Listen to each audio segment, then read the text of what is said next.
En la sombre obscurité ancestrale de Clarence House, où les murs ont surpris des milliers de secrets royaux, Camilla n'était plus une reine. Elle y a été une mère qui osait défier la tradition pour réclamer la place légitime de son fils. Mais Charles, le roi pris au piège entre le devoir et les préjugés, n'a pas choisi la parenté. Devant le conseil privé, il a rejeté la requête de Camilla comme si Tom n'avait jamais existé. Cette blessure n'a pas fait couler le sang, mais elle s'est infiltrée dans le cœur de Camilla comme un venin, brûlant sourdement, persistant et se transformant en rage. Alors que la confiance s'effritait et que sa place sur le trône vacillait, le lien du mariage resterait-il un refuge ou simplement un échiquier où chaque camp préparait son propre coup? Suivez le prochain chapitre de ce récit captivant. Cet automne semblait s'étirer à l'infini, sa fraîcheur portée par des vents mordants balayant les tampams, serpentant dans les rues étroites de Londres. Un épais brouillard enveloppait la ville comme un linceul. Clarence House, avec sa façade de pierre patinée et ses jardins parfaitement entretenus, se dressait immuable, ressemblant à une forteresse immunisée contre le monde changeant à l'extérieur. À l'intérieur, la lueur d'une cheminée en marbre adoucissait l'atmosphère. Camilla était assise dans un fauteuil en cuir crème en face de Charles, de l'autre côté d'une petite table à thé, ses doigts encerclant distraitement le bord d'une tasse de thé à la menthe. Ses yeux, vifs et calculateurs, étudiaient chaque expression sur le visage de son mari. Telle une stratège évaluant son adversaire, elle avait passé des jours à répéter cet échange, attendant le bon moment pour soulever sa requête. Finalement, elle parla, son ton doux mais chargé d'intention. « Charles, commença-t-elle, je crois que le moment est venu d'accorder à Tom un titre honorifique, non pas pour changer son statut. Tom n'a jamais demandé de privilège, mais le présenter comme une reconnaissance pour son dévouement discret pourrait renforcer votre image de monarque progressiste et inclusif. » Charles baissa sa tasse de thé, ses yeux plissés trahissant un malaise. « Camilla, Tom ne fait pas officiellement partie de la famille royale, et il ne possède pas non plus de sang royal. Lui accorder un titre défierait la tradition, déclencherait une controverse et nous exposerait à des accusations de favoritisme dans la presse. » Camilla avait prévu cette réaction et était armée d'une réponse. Se penchant en avant, sa voix douce mais perçante, elle rétorqua « Laissez-moi gérer le récit, je le façonnerai en un symbole de progrès. Les temps changent, Charles. Honorer Tom montre que nous valorisons le service avant la lignée. Il a soutenu la famille royale lors d'innombrables événements, s'est tenu à l'écart des 6 scandales et a bâti des réseaux précieux. Plus important encore, il vous est d'une loyauté indéfectible. Contrairement à d'autres, il n'est pas touché par les influences factionnelles. » Charles expira doucement, se tournant vers la fenêtre où les feuilles d'automne tourbillonnaient dans la brise. Camilla tendit la main et posa la sienne sur la sienne dans un geste porteur d'années d'épreuves partagées. « Vous savez combien Tom compte pour moi. Et je sais aussi que vous vous souciez de lui comme s'il était votre propre fils. C'est votre chance de montrer cet amour ouvertement, de consolider notre famille avant que le temps ne s'écoule. » Puis elle se rassit, laissant le silence envahir la pièce, donnant délibérément à Charles l'espace nécessaire pour accepter sa suggestion comme si elle venait de lui. Derrière son regard fixe, son esprit travaillait avec fièvre. Ses motivations n'étaient pas seulement maternelles. Elle cherchait à assurer la position de Tom. Un titre le protégerait des attaques de la presse et des manœuvres politiques, le protégeant du regard incessant des paparazzi. De plus, cela ancrerait sa propre influence. Si Tom entrait formellement dans le cadre royal, elle gagnerait un allié de confiance au centre même du pouvoir. Il deviendrait sa pièce maîtresse sur l'échiquier, garantissant que son influence resterait intacte à mesure que Charles vieillirait et que William commencerait à dominer la scène. Charles était plongé dans de profondes réflexions. La logique l'incitait à rejeter une idée aussi imprudente, une idée qui pourrait compromettre la stabilité qu'il avait mis des décennies à établir. Pourtant, l'émotion affaiblissait sa résolution sous le regard inébranlable de Camilla. Elle était la partenaire qui avait enduré avec lui, la femme qui avait apaisé sa solitude après la mort de Diana. Lui refuser catégoriquement semblait impossible. Il n'offrit ni promesse ni refus catégorique. « Peut-être que j'ai besoin de plus de temps pour y réfléchir, » répondit-il, repoussant la décision, bien qu'il sentait déjà que Camilla ne céderait pas facilement. Quelques jours plus tard, le conseil privé s'est réuni dans une grande salle chargée de formalités. L'atmosphère était étouffante, chargée d'attente. Se levant de sa chaise de velours rouge, Camilla parla avec une conviction claire, ses mots perçant la pièce. Messieurs et seigneurs, je présente une proposition visant à accorder à Tom Parker BS un titre honorifique en reconnaissance de ses services de longue date aux efforts caritatifs royaux. Ce serait une déclaration de l'inclusion de notre monarchie et de sa volonté de se moderniser. La salle tomba dans un silence suffocant. Les membres du conseil échangèrent des regards méfiants. La princesse Anne haussa un sourcil comme si l'audace ne l'avait pas surprise. Plusieurs traditionalistes convaincus secouèrent légèrement la tête tandis qu'une poignée de voix progressistes murmurèrent entre elles, leur intérêt tempéré par le doute. Sous le lustre éblouissant, chaque expression semblait amplifiée. L'attention se porta sur Charles, à la tête de la table, ses mains entrelacées devant lui, son visage sculpté dans la pierre. Le tic-tac d'une horloge résonnait dans le silence. Après une longue et pénible pause, il parla avec une froideur définitive. Je dois rejeter cette proposition. Les traditions et les principes de la famille royale doivent être préservés. Un titre honorifique ne peut être accordé à une personne extérieure à la famille royale, quel que soit du nom ses mérites. Le faire risquerait des conséquences que nous ne pouvons pas prédire et je ne le permettrai pas sous mon règne. Sa déclaration résonna dans le silence comme un coup de tonnerre soudain. Camilla se raidit, ses lèvres si serrées qu'elles se blanchirent, ses joues brûlant. Elle s'attendait à ce que Charles reste vague, lui laissant la possibilité de faire pression sur lui en privé. Au lieu de cela, il l'avait rejeté ouvertement devant tous les nobles présents. C'était une humiliation publique indéniable et aiguë. Les regards de l'autre côté de la table, du léger sourire entendu d'Anne au subtil ricanement des pères conservateurs, poignardèrent sans sa fierté. À cet instant, Camilla se sentit non seulement humiliée, mais trahie. Elle avait cru qu'il la défendrait, qu'il protégerait leur famille, mais il avait fait le contraire. La piqûre de la blessure se transforma rapidement en une rage silencieuse, bouillonnant sous sa façade composée. Elle se rassit, les doigts se crispant sur les accoudoirs. Elle comprenait que ce n'était que l'escarmouche d'ouverture. Pour le bien de Tom, elle continuerait à se battre. Quel qu'en soit le prix, son fils aurait la place qu'elle pensait qu'il méritait.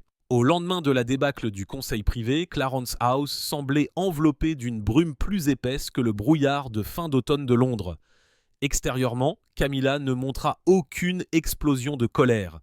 Elle comprenait les dangers d'une riposte ouverte au sein de la monarchie. La confrontation publique était un suicide. Elle donnerait à ses ennemis et aux médias de nombreuses munitions. Au lieu de cela, elle résolut de poursuivre sa mission visant à obtenir un titre pour Tom. Cette fois, en frappant la plus grande vulnérabilité de Charles, sa réputation, une possession qu'il chérissait plus que la couronne elle-même. Discrètement, elle contacta des journalistes de confiance et des alliés médiatiques, préparant une offensive voilée qui acculerait Charles à la soumission. Sa chance arriva lors d'un gala de bienfaisance à Somerset House. Le bâtiment historique des Tampsides brillait d'une lumière de lanterne miroitant sur l'Auxerre noire. L'événement attira l'aristocratie, les riches mécènes et inévitablement les membres de la presse. Enveloppée de soie ivoire, Camilla se déplaça gracieusement dans la foule, son sourire poli ne trahissant rien du ressentiment qui brûlait en elle. Pourtant, ses yeux cherchaient constamment jusqu'à ce qu'ils trouvent leur cible. Un journaliste du Times, redevable envers elle depuis ses jours de maîtresse cachée. Levant une flûte de champagne, elle se pencha près de lui et murmura avec une élégance désinvolte mais une intention précise. « C'est décourageant. » Charles s'appuie désormais presque entièrement sur Anne et William pour les fonctions publiques, mettant discrètement de côté sa propre famille. Une telle division au sein de la monarchie est vraiment triste. Sa remarque, calculée pour paraître anodine, se répandit comme de l'encre s'infiltrant dans l'eau claire. En quelques heures, des titres ont fait surface. Le roi joue-t-il aux favoris ? Charles se range du côté de William et Anne, laissant Camilla derrière. Ces articles détaillaient l'habitude du roi de déléguer des rôles de premier plan à sa sœur et à son héritier, tandis que Camilla et Tom étaient mis à l'écart. Les histoires impliquaient un monarque fracturé entre les factions, s'alignant sur le camp de Diana, un clin d'œil voilé à William par rapport à sa femme et son beau-fils actuel. Les médias sociaux ont explosé avec le mot-clic « Division royale » en tendance du jour au lendemain. Charles a reconnu instantanément la main de Camilla. Assis seul dans son bureau du palais de Buckingham, des journaux éparpillés sur le bureau sous le halo de la lampe, il ressentit la piqûre de la trahison. C'était son style. Jamais une accusation directe, mais juste assez d'insinuations pour ternir son image. Elle était la seule à avoir le mobile et le réseau pour l'orchestrer. Son poing se serra, la fureur et la douleur l'envahirent. Pour le roi, l'unité n'était pas facultative, c'était le fondement de son rôle. Son image soigneusement cultivée de père de la nation dépendait de l'impartialité, du dépassement des factions familiales. S'il était perçu comme favorisant Anne et William par rapport à Camilla et Tom, cela menaçait directement sa légitimité. Le public pourrait commencer à soupçonner qu'il ne régnait pas pour tous, mais pour la lignée de Diana. Le soutien monarchiste, déjà fragile, pourrait s'éroder. Pire encore, l'histoire fracturait la famille royale elle-même. Certains se sont ralliés discrètement à Camilla en tant que consort négligé. D'autres l'ont condamnée comme une intrigante sapant la couronne. Désormais, chaque décision du palais risquait d'être jugée à travers le prisme du favoritisme. Pourtant, la campagne de Camilla n'était pas conçue pour détruire, seulement pour déstabiliser. Les commérages ont servi d'avertissement. Elle pouvait manipuler la perception du public quand elle le souhaitait. Son message à Charles était sans ambiguïté. « Ne me teste pas !» Incapable de l'ignorer, Charles la convoqua. Par un après-midi gris et pluvieux, elle retourna à Clarence House, assise en face de lui près de la cheminée. Elle avait l'air sereine, comme si rien n'allait de travers. « Je sais que ces articles viennent de vous », dit-il catégoriquement, sa voix froide comme du fer, les yeux fixés sur les siens. « Vous jouez à un jeu imprudent ? Mettez-y fin maintenant avant de nous entraîner dans un scandale. La monarchie ne peut pas endurer une autre crise. » Le sourire de Camilla était faible mais tranchant, son regard vif de défi. Elle avait anticipé ce moment. « Vous voulez que j'arrête ?» dit-elle d'un ton égal. « Alors donnez à Tom le titre honorifique qu'il mérite après m'avoir humilié devant le conseil. Ce n'est que ma façon de protéger ce qui m'appartient. » La réponse de Charles fut acerbe. « Non, je ne céderai pas au chantage. Cela se termine maintenant ou les dommages ne feront qu'empirer. » Elle ne broncha pas. Sa voix, basse et inébranlable, portait une menace. « Je ne m'arrêterai pas tant que vous n'aurez pas reconnu que cette famille inclut moi et Tom, pas seulement ceux qui ont du sang légitime. » Se levant, elle déclara la guerre sans élever la voix. « Si vous refusez, je continuerai, et vous savez bien ce que je peux faire. » Charles resta figé, agrippant les bras de la chaise, le cœur lourd.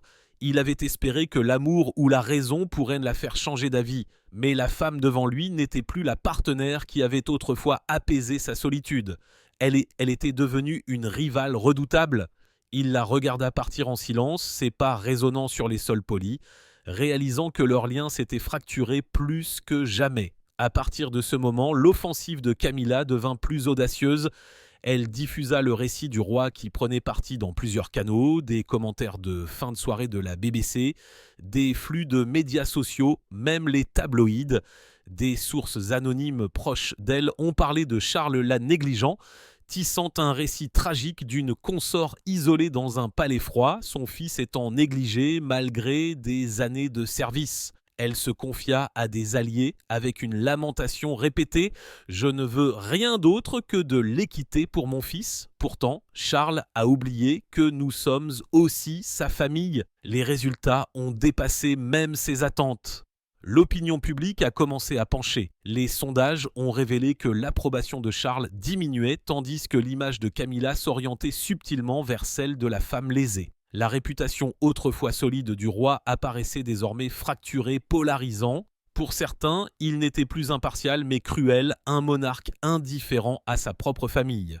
Seul dans son bureau parcourant les commentaires en ligne, Charles sentit le poids de tout cela peser lourdement sur son cœur. Dans les semaines qui ont suivi la confrontation désastreuse à Clarence House, le palais de Buckingham a semblé plus lourd que jamais, comme si ces murs de pierre centenaire pesaient sur Charles lui-même. La presse n'a montré aucune pitié. Article après article le dépeignait comme un roi distant et glacial qui favorisait ouvertement William et Anne tout en négligeant sa propre famille. Les panels de discussion de la BBC ont analysé la soi-disant division royale, soulignant comment Charles semblait élever son fils et sa sœur tout en mettant de côté Camilla et ses enfants, tout en sachant que la mémoire publique la considérait toujours comme l'autre femme du passé.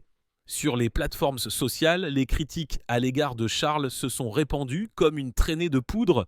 De vieilles photos de famille ont refait surface, modifiées numériquement pour souligner sa froideur.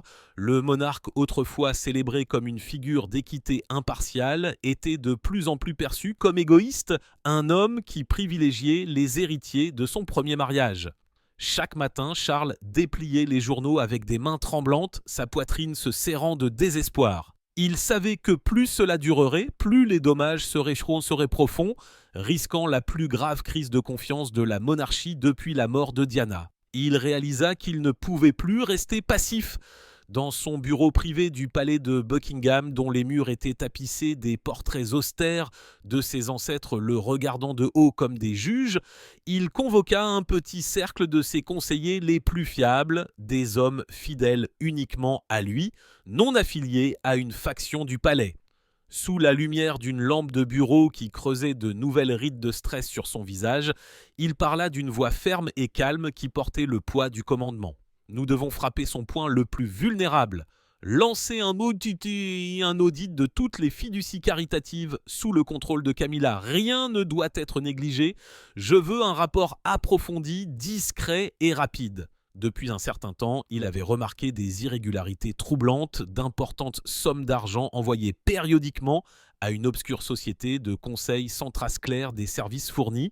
Par loyauté, il avait choisi de ne pas donner suite. Mais maintenant, dos au mur, il était résolu à découvrir la vérité. Ses conseillers échangèrent de rapides hochements de tête, ne posant aucune question. L'enquête fut mise en branle immédiatement, voilée d'un secret absolu. Une équipe sélectionnée d'auditeurs indépendants, recrutés auprès de sociétés très respectées en dehors du réseau royal, afin d'éviter les fuites, fut chargée d'examiner le Queen's Outreach Fund, la principale fondation de Camilla, connue pour soutenir des initiatives culturelles et sociales. Ils travaillèrent à huis clos au château de Windsor, à l'abri des regards indiscrets. À première vue, tout semblait en ordre. Budget pour le bien-être des enfants, les programmes patrimoniaux et les galas de bienfaisance. Pourtant, bientôt, des fissures apparurent dans la surface immaculée, révélant des incohérences comme des fissures sous une pierre polie. La piste montrait de l'argent acheminé vers des entreprises liées à Tom Parker BS et aux alliés les plus proches de Camilla. Des centaines de milliers de livres sterling avaient été affectés à des événements de restauration portant le nom de Tom, déguisé en promotion du patrimoine culturel britannique. Des dîners somptueux dans des lieux exclusifs de Londres où Tom était la tête d'affiche en tant que chef cuisinier, figurait dans les livres comme des projets de sensibilisation communautaire, alors qu'en vérité, il faisait progresser son réseau professionnel personnel. D'autres sommes avaient été détournées vers des groupes de défense vaguement voilés en forum culturel, des séminaires sur l'évolution du rôle des femmes dans la monarchie, qui en réalité servaient à étendre l'influence politique de Camilla dans le discours national. Les auditeurs, des professionnels chevronnés, furent stupéfaits. Le rapport détaillait un transfert de 50 000 € à un organisme de bienfaisance supervisé par un des confidents de Camilla, qui finança plus tard une campagne médiatique secrète coïncidant avec la vague même d'articles hostiles ciblant Charles. Bien que la corruption directe ne puisse être prouvée, le détournement était indubitable. Les fonds confiés pour le bien public avaient été détournés pour servir des programmes privés et politiques. Pour la famille royale, liée par une stricte transparence financière, cela représentait une grave violation. Les conséquences, si l'histoire était révélée, étaient presque inimaginables. Cela anéantirait la crédibilité de Camilla. Les gros titres crieraient « La reine exploite les fonds de bienfaisance pour gagner un titre pour son fils ». Le Parlement exigerait probablement des enquêtes et le budget de la monarchie pourrait même être réduit. Le récit pivoterait, transformant Camilla de lanceuse de rumeurs à méchante, et Tom serait également entraîné dans le scandale en tant que bénéficiaire de ses manœuvres. Charles reçut le rapport un soir, seul dans son bureau à Losukwao. Les ombres de la faible lampe s'étiraient sur le dossier épais alors qu'il en tournait chaque page. À chaque révélation, son rythme cardiaque s'accélérait. Rationnellement, il ressentait une satisfaction sombre. C'était l'arme dont il avait besoin pour mettre fin à ses machinations, mais à l'intérieur, l'angoisse le consumait. En tant que monarque, il aurait pu rejeter Camilla au premier signe de trahison, divorcer d'elle, la dépouiller de son rôle de reine, rompre les liens de façon permanente. Pourtant, il ne l'avait pas fait. Pour lui, Camilla était toujours la femme qui avait résisté à des années de tempête, son point d'ancrage pendant l'isolement, son réconfort contre les critiques incessantes. La détruire complètement ne ruinerait pas seulement sa vie, mais fracturerait sa propre âme, le condamnant à une autre tragédie personnelle. Ce qu'il voulait, ce n'était pas l'anéantissement, mais la retenue. Il aspirait à ce qu'elle s'arrête avant d'être consumée par l'ambition. Ainsi, au lieu d'utiliser les conclusions pour l'écraser, il choisit de les garder à proximité. Une épée toujours dans son fourreau, ces documents serviraient de levier, un avertissement suffisamment puissant pour arrêter sa campagne, épargnant à la fois sa dignité et l'honneur fragile de la monarchie. Par un après-midi sombre et pluvieux, avec le ciel de Londres aussi incolore que sa propre humeur, Charles arriva sans prévenir à Clarence House. La pluie tambourinait contre le toit de sa limousine noire, et lorsqu'il entra dans la résidence, son pardessus collait lourd et mouillé à ses épaules, son visage ridé d'épuisement. Camilla était dans son salon privé, calmement absorbée dans un livre sur l'histoire royale, comme si rien ne se défaisait autour d'elle. Les flammes de la cheminée scintillaient sur ses traits, mais la lueur ne parvenait pas à faire fondre le froid qui régnait entre eux. « Et eux, Camilla » dit Charles d'un ton grave et bas alors qu'il s'asseyait sur le siège en face d'elle sans cérémonie. « Je suis venu vous donner un dernier avertissement, votre campagne nous nuit à tous. Arrêtez maintenant avant que je sois forcé d'agir. » Camilla posa son livre de côté, ses yeux froids, ne trahissant ni alarme ni remords. Elle avait prévu cette rencontre et la considérait comme rien de plus qu'une autre tentative de Charles de réaffirmer son contrôle. « Un avertissement, dit-elle avec un défi tranquille. Vous pensez que les mots seuls me feront reculer? Je protège Tom et moi-même. Mettez-y fin en lui accordant un titre. Mais si vous persistez à vous cacher derrière des traditions archaïques, alors ne me reprochez pas de continuer. » Sa voix était calme mais tranchante comme l'acier, son faible sourire suggérant qu'elle avait l'avantage.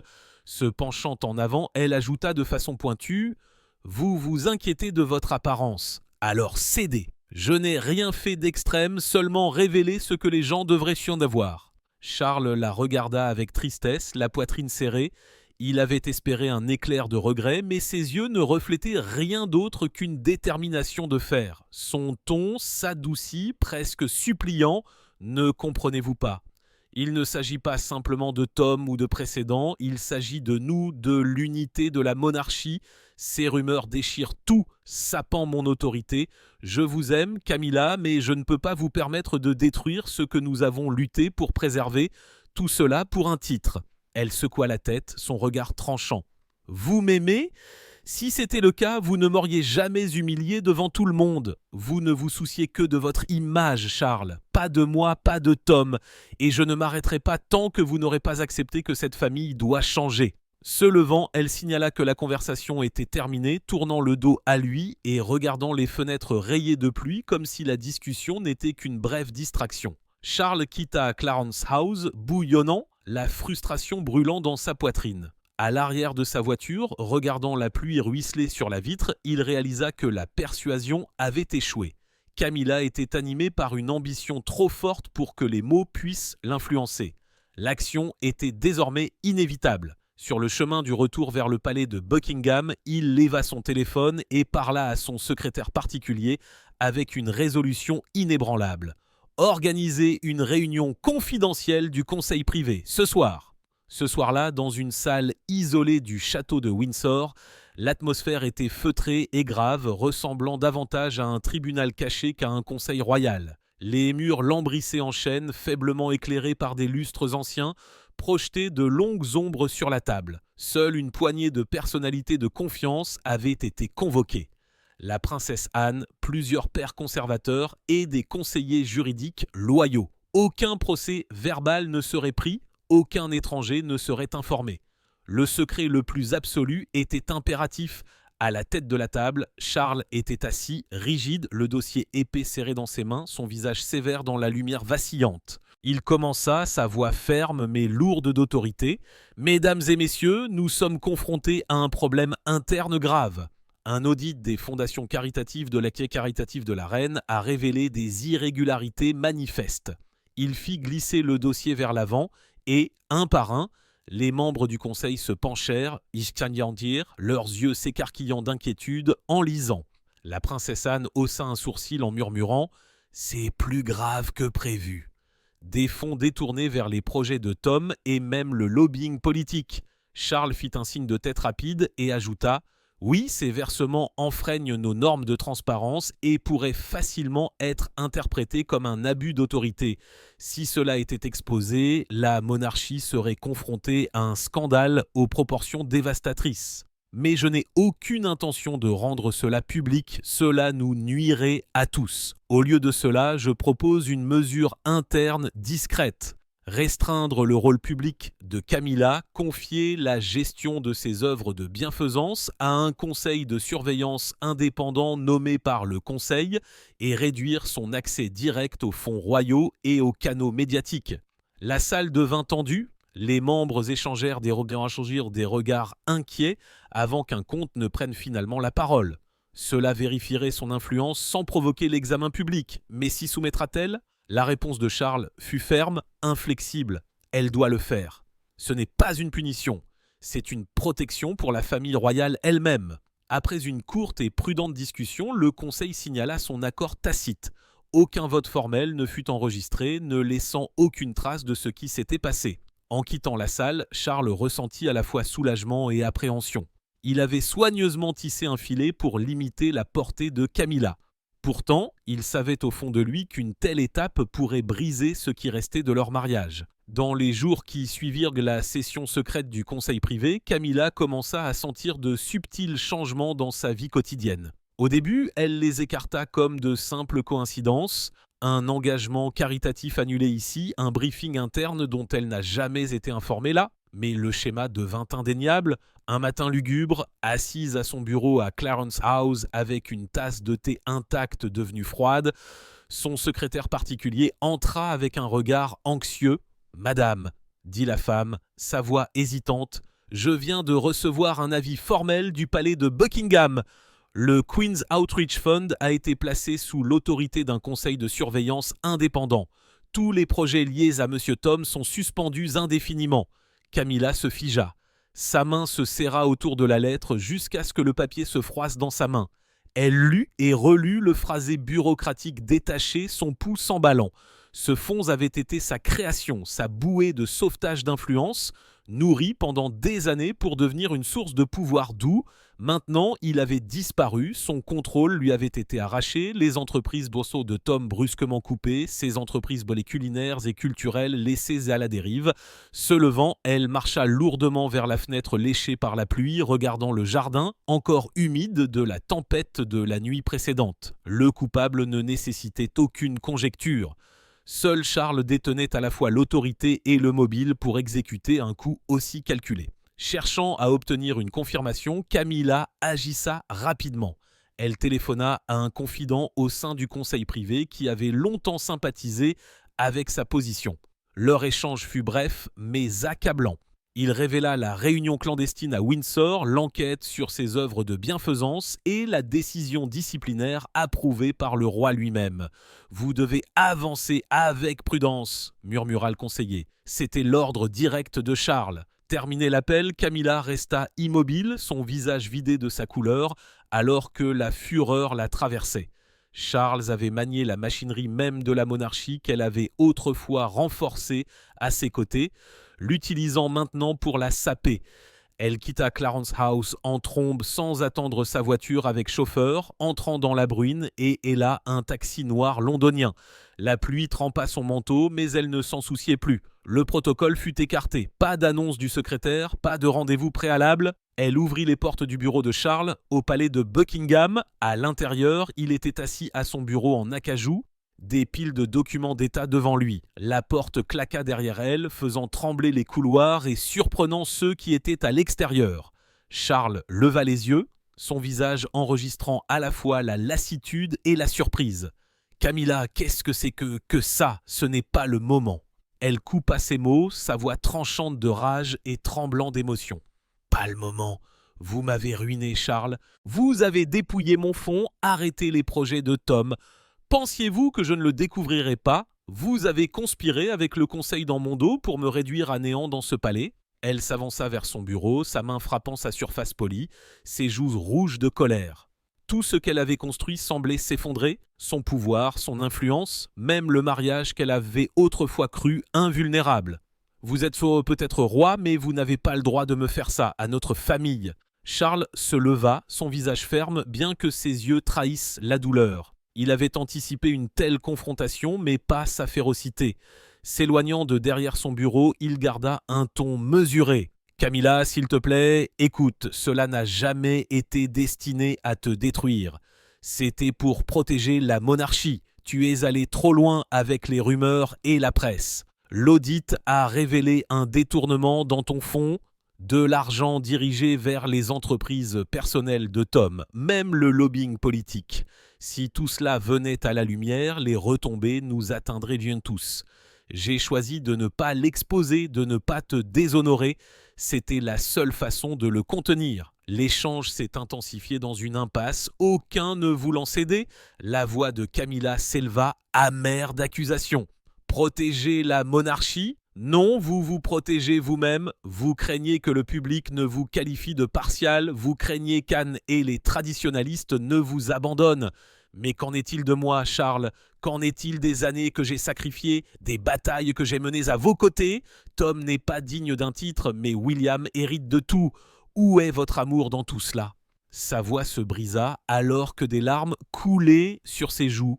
Non pas par faiblesse, mais comme l'effusion brute de sa fureur et de sa fierté blessée. La réponse de Charles portait l'épuisement d'un homme déchiré entre la couronne et le cœur. « Ne voyez-vous pas ou pas? Je vous ai donné des chances. Je vous ai averti, mais vous m'avez forcé la main. Il ne s'agit pas de William ou de Tom. Il s'agit de principes. Vous avez exploité la charité et je ne peux pas permettre que le nom de notre famille soit souillé par cela. Pas en tant que roi. » Il tendit la main vers elle dans une dernière tentative de réconciliation. Mais elle se retira brusquement, le geste le frappa d'une tristesse renouvelée, son amour pour elle perdurait. Pourtant, son devoir l'enchaînait à des choix qui les coupaient tous les deux. Camilla s'éloigna, essuyant ses larmes, sa voix basse et froide, maintenant. « Alors vous avez fait de moi votre ennemi, Charles, et je vous promets que vous le regretterez. » Ses yeux brillaient d'amertume et de trahison. Alors qu'elle lui jetait un dernier regard perçant, Charles secoua la tête, sa voix lourde de résignation. « Ce moment est passé il y a longtemps, Camilla. Le jour où vous avez choisi de mener cette guerre. » Il se détourna d'elle, se laissant retomber dans sa chaise, incapable de supporter la vue de sa retraite. Il n'y avait pas de gagnant, pas de réconciliation, pas d'excuses, seulement le silence et la finalité. Les pas de Camilla résonnèrent dans les couloirs sans fin du palais de Buckingham, chacun chargé de fureur et de perte. Dehors, la pluie tombait en nappes régulières, reflétant la fracture intérieure. Elle comprit qu'elle avait été délibérément mise de côté, son influence réduite, ses ambitions contenues, mais sa fureur n'était pas seulement liée au pouvoir. En dessous se trouvait l'agonie d'une femme trahie par l'homme qu'elle avait autrefois cru ne se retournerait jamais contre elle. C'était le point de rupture de leur lutte personnelle, une blessure qui ne guérirait pas facilement, même si aucun nouveau scandale n'éclatait.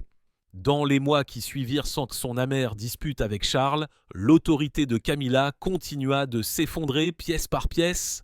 Seule dans ses pièces privées à Clarence House, elle feuilletait les pages minces de son emploi du temps désormais vide, sa poitrine se serrant avec un sentiment d'abandon suffocant.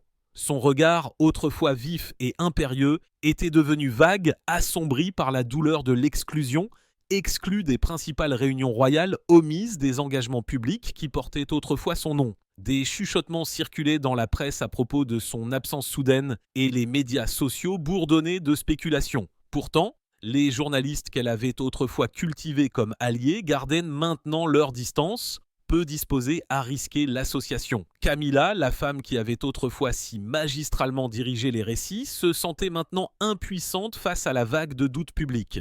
Le trône d'influence qu'elle s'était embattue pour construire semblait trembler sous elle, menaçant de s'effondrer complètement. Pour Tom, les conséquences furent encore plus sévères. Chaque projet qui avait lié sa fortune à la sienne s'est effondré. Son célèbre festival culinaire Taste of Britain, autrefois soutenu par ses fonds de bienfaisance, a été brusquement annulé lorsque le financement s'est tari. Privés du soutien royal, ses partenaires commerciaux se sont retirés discrètement, peu disposés à rester liés au scandale. Dans sa voix lors d'un appel tard dans la nuit, elle entendit à la fois de la frustration et de la peur. « Mère, que se passe-t-il ? Les investisseurs ne prennent même pas mes appels. » Camilla offrit des mots de réconfort, mais à l'intérieur son cœur se brisa. Tom, le fils qu'elle avait cherché à protéger et à élever, était devenu la première victime, sa stature diminuée, forcé de se replier sur des entreprises plus petites et fragiles. Une lourde mélancolie s'enracina en elle. Elle errait dans Clarence House, ses halls dorés autrefois un témoignage de son triomphe dans l'amour et la persévérance. Se sentant maintenant comme une cage somptueuse, lentement, elle reconnut la vraie nature des représailles de Charles, une punition silencieuse d'autant plus dévastatrice qu'elle était propre, calculée et implacable. Il n'avait pas agi pour la détruire publiquement, mais en la dépouillant du cœur du pouvoir, il l'avait réduite à une ombre qui allait bientôt s'effacer de la mémoire royale. La nuit, elle s'attardait près du feu. Ses pensées dérivant vers le passé, elle se rappela son parcours depuis les jours de secret en tant que maîtresse que personne n'osait reconnaître jusqu'au moment où elle était enfin assise couronnée aux côtés du roi. Et maintenant, elle était revenue au point de départ, retombant dans l'obscurité. La blessure ne venait pas seulement de sa perte d'influence, mais de la trahison de l'homme pour qui elle avait tant enduré, l'homme pour qui elle avait sacrifié sa réputation et enduré le mépris de millions de personnes. Un soir brumeux de la fin de l'automne, elle se tenait près d'une haute fenêtre à Clarence House, regardant les lumières de Londres scintiller faiblement à travers la bruine. Pour la plupart, la ville brillait de vitalité. Pour elle, elle apparaissait froide et creuse, ses tours comme des juges silencieux. Elle pressa sa paume contre la vitre froide, son souffle laissant de faibles nuages sur sa surface. Elle savait avec une clarté sombre que ce n'était pas la fin. Oui, elle avait été dépouillée de son rang, de son influence et peut-être même de l'amour de son mari. Mais à l'intérieur, une flamme tenace refusait de mourir. Elle ne s'était pas complètement rendue. Quelque part devant, elle croyait qu'une autre chance viendrait, une ouverture pour récupérer ce qui avait été pris et inverser le jeu. La bataille sans fin de la cour était loin d'être terminée. Pour l'instant, elle ne faisait que sommeiller, attendant le moment où elle pourrait se relever. Comment percevez-vous les motivations de Camilla dans sa lutte pour que son fils Tom reçoive un titre ? Était-elle motivée par l'amour maternel ou par l'ambition du pouvoir ? La décision de Charles de freiner l'influence de Camilla en auditant le fonds de bienfaisance et en réduisant son rôle était-elle juste ou était-ce trop dur envers quelqu'un qui avait été son point d'ancrage émotionnel ? Partagez vos réflexions avec nous dans la section des commentaires. N'oubliez pas d'aimer, de partager et de vous abonner pour en savoir plus. De plus, cliquez sur la prochaine vidéo affichée sur votre écran. Vous l'apprécierez, vous l'apprécierez.